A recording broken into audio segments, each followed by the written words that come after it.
Biden puts China first, Mexico first, Ukraine first, Europe first, Asia first, illegal aliens first, above our great veterans, you know that.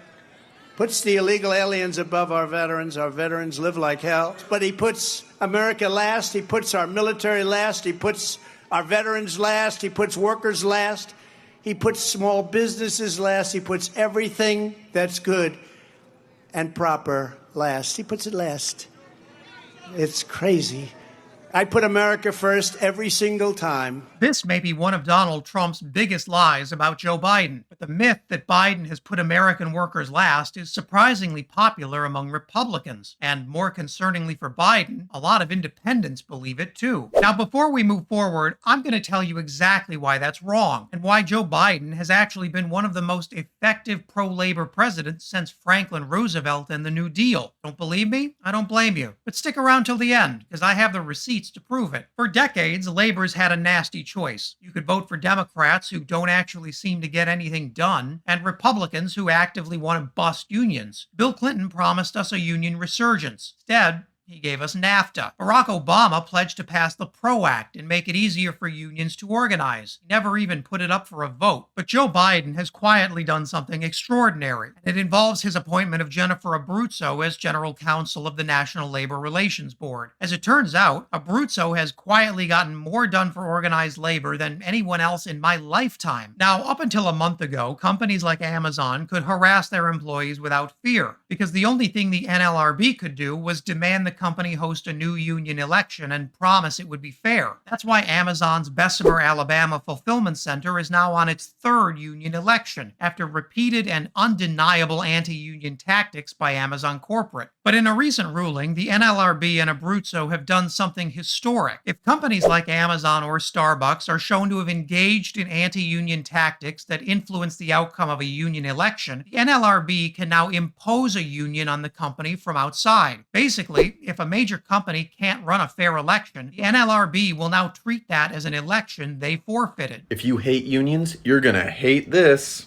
On August 25th, the National Labor Relations Board issued a landmark ruling, which basically means when a majority of companies' workers sign union affiliation cards, the company has two choices. The company either has to immediately recognize the union and proceed to bargain, or the company itself has to get the NLRB to run a representation election. Whereas it used to be the workers had to get an election first before unionization was recognized.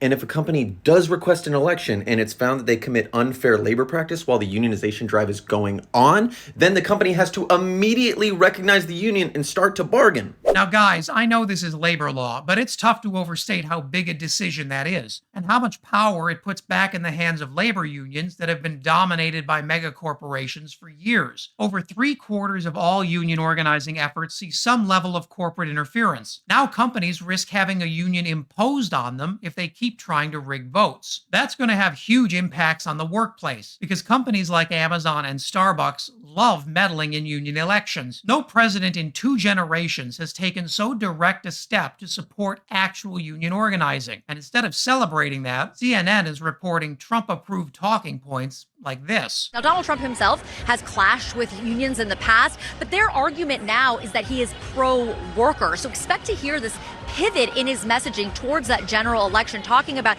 those, as MJ mentioned, the electric vehicle policies, the green policies of the Biden administration. Trump likely to be slamming those policies and saying that he is more pro-worker, that that's going to kill jobs, in fact, in Michigan. But again, it is going to be interesting to see here. This is huge political ramifications. So let me just repeat this for you. Donald Trump, the guy who nominated more anti-union federal judges than any Republican president in history, is claiming to be more pro-union than Joe Biden, the guy who literally put more negotiating power in union hands in one NLRB ruling than any Democratic president since the 1960s. What the NLRB has done will still be law long after the Biden administration ends. Biden's NLRB has provided a lifeline to unions that have seen their membership fall by nearly half over 40 years. This is about more than just walking a picket line, as Biden did on Tuesday. This is Joe Biden delivering actual legal results that even some Democrats thought were impossible. possible. The only problem is that you can be forgiven for never hearing about the CEMEX case, because Joe Biden hasn't really talked about it once. Imagine that. One of the most transformative pro-labor rulings in history, and Joe Biden can't be bothered to sell it to the American people.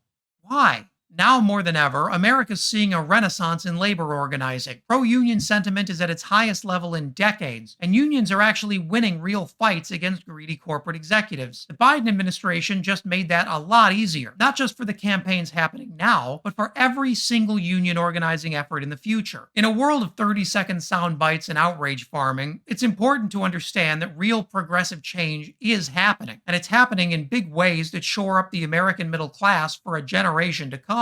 Donald Trump may call himself an ally of the working man, but Joe Biden's CEMEX decision proves he's actually getting the hard work done to protect and grow America's union labor force. That's great news for everybody, unless, of course, you run a union-busting business. And if you think that was a lot, check out this video. So much food and water stored down there to feed the whole United States for about 10 years. And as always, leave a comment below so you can let me know what I should cover next.